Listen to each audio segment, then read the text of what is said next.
ये है सलीम फल वाला, ये मोनू चाय वाला, आरिफ केले वाला, अनिल शर्मा होटल का मालिक। इस बार कावड़ यात्रा के दौरान कुछ ऐसा ही नज़ारा कावड़ियों को देखने को मिलेगा जब वे मुजफ्फरनगर क्रॉस करेंगे या फिर हरिद्वार पहुंचेंगे। जी हाँ, यहाँ दोनों ही जगह प्रशासन ने आदेश जारी करते हुए सभी दुकान वालों से अपने नाम प्रदर्शित करने का ऑर्डर दिया है। हालांकि यह आदेश किसी विशेष समुदाय के लिए नहीं है, यह आदेश हर किसी के लिए मान्य होगा। लेकिन बात बात पर अपनी राजनीति चमकाने वाले नेताओं ने इस आदेश पर अपना खेल शुरू कर दिया और नतीजा ये रहा कि देश भर में इस आदेश को गलत तरीके से पेश किया जा रहा है और विशेष समुदाय के लोगों को भड़काया जा रहा है। नमस्कार, मैं आकाश देशवाल एक बार फिर आपका स्वागत करता हूं एक नई वीडियो में। यूं तो कावड़ यात्रा हर साल चर्चा में रहती है। चर्चा इस वजह से नहीं होती कि कावड़ियों की संख्या कितनी है, बल्कि इस वजह से होती है कि इस बार डीजे बजेगा या नहीं, रूट प्लान क्या होंगे, कावड़ियों के लिए व्यवस्थाएं कैसी हैं। लेकिन इस बार कावड़ यात्रा एक फरमान की वजह से चर्चा में है और ये फरमान शुरुआत में जारी हुआ मुजफ्फरनगर में, जो दिल्ली और हरिद्वार के बीच का इलाका है और कावड़ियों की दृष्टि से महत्वपूर्ण है। अब इस आदेश पर नेताओं की जुबानी जंग छिड़ गई, लेकिन इन सभी नेताओं को उत्तर प्रदेश के मुखिया ने दो टूक जवाब देते हुए साफ बोला है कि पूरे प्रदेश में कावड़ मार्गों पर दुकानदारों का नाम लिखना आवश्यक होगा। और इसी आदेश को आगे बढ़ाते हुए उत्तराखंड के मुखिया पुष्कर सिंह धामी ने भी साफ साफ आदेश दिया है कि ये सांप्रदायिक आपसी सौहार्द को बनाए रखने का एक पहल है, तो ये आदेश हर जगह अनिवार्य है। देखिए, ये चूंकि आप लोगों को जानकारी इसकी आज हुई होगी शायद, मेरे ख्याल से, कि हमने ऐसा निर्णय किया है। ये निर्णय हमने 12 तारीख को ही कर लिया था।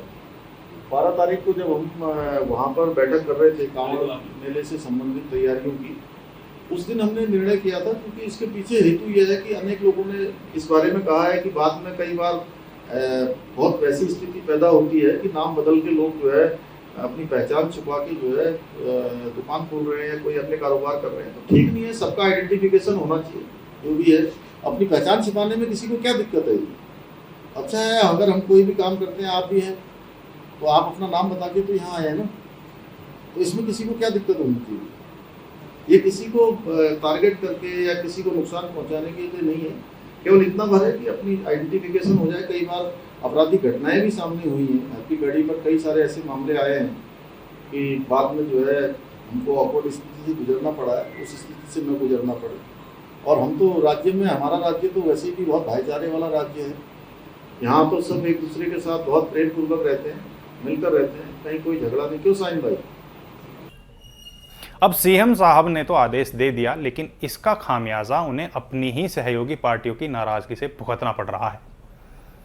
उत्तर प्रदेश की विपक्षी पार्टियों के साथ साथ जेडीयू से लेकर आरएलडी तक सभी की नकारात्मक प्रतिक्रिया सामने आई है। अल्पसंख्यक मामलों के पूर्व मंत्री ने भी इस निर्देश के लिए नाराजगी जाहिर की है। अब इस आदेश के बाद एक नेता इस आदेश को नफरत बढ़ाने वाला बताता है तो दूसरा नेता इसका समर्थन करता दिखाई देता है। कांग्रेस सांसद इमरान मसूद ने कहा है कि ये नफरत को बढ़ावा देने वाला आदेश है, ऐसे अधिकारियों पर कार्रवाई होनी चाहिए। भाजपा नेता और पूर्व केंद्रीय मंत्री मुख्तार अब्बास नकवी ने कहा कि कुछ अति उत्साही अधिकारियों के आदेश हड़बड़ी में गड़बड़ी वाली अस्पृश्यता की बीमारी को बढ़ावा देते हैं। आस्था का सम्मान होना ही चाहिए, पर अस्पृश्यता का संरक्षण नहीं होना चाहिए। साथ ही लिखा, जन्मजात मत पूछिए का जात अरुपात, रैदास पूत सब प्रभु के, कोई नहीं जात को जात। वहीं रालोद के प्रदेश अध्यक्ष ने कहा कि उत्तर प्रदेश में प्रशासन को दुकानदारों को अपनी दुकान पर अपना नाम और धर्म लिखने का निर्देश देना जाति और संप्रदाय को बढ़ावा देने वाला कदम है। प्रशासन इसे वापस ले, यह गैर संवैधानिक निर्णय है। अब यहां रालोद प्रदेश अध्यक्ष के बयान पर ट्विस्ट ये है कि इनके कार्यकर्ता ही इन्हें आड़े हाथों ले रहे हैं। रालोद के एक कार्यकर्ता का कहना है कि पार्टी प्रदेश अध्यक्ष बगैर क्रिया के ही प्रतिक्रिया दे रहे हैं। जब सरकार में भागीदार हैं तो इसे अलग तरीके से डिफाइन नहीं करना चाहिए। और जब ये सारी बयानबाजी चल ही रही है तो अब इस दौड़ में सपा मुखिया भी कहाँ पीछे रहने वाले थे। अखिलेश यादव ने भी एक्स पर लिखा, और जिसका नाम गुड्डू, मुन्ना, छोटू या फत्ते है, उसके नाम का क्या पता लगेगा। माननीय न्यायालय स्वतः संज्ञान ले और ऐसे प्रशासन के पीछे के शासन तक की मंशा की जांच कराकर उचित दंडात्मक कार्रवाई करे। ऐसे आदेश सामाजिक अपराध हैं जो सौहार्द के शांतिपूर्ण वातावरण को बिगाड़ना चाहते हैं। अब किसी न किसी को तो इसका जवाब देना ही था। तो एंट्री होती है भाजपा नेता संगीत सोम की। उन्होंने आदेश का समर्थन करते हुए अखिलेश यादव पर पलटवार किया।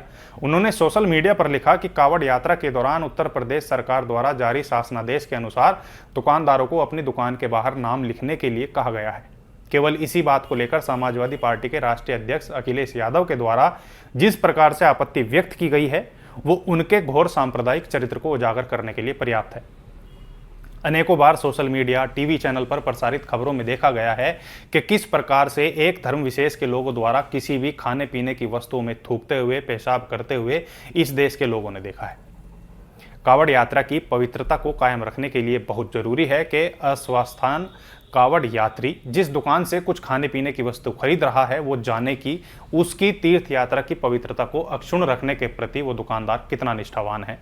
निसंदेह हिंदू कावड़ यात्री के आहार की पवित्रता कायम रखने के लिए तीर्थ यात्रियों को ये छूट होनी चाहिए कि वो किस दुकान से सामान खरीदें और किससे नहीं।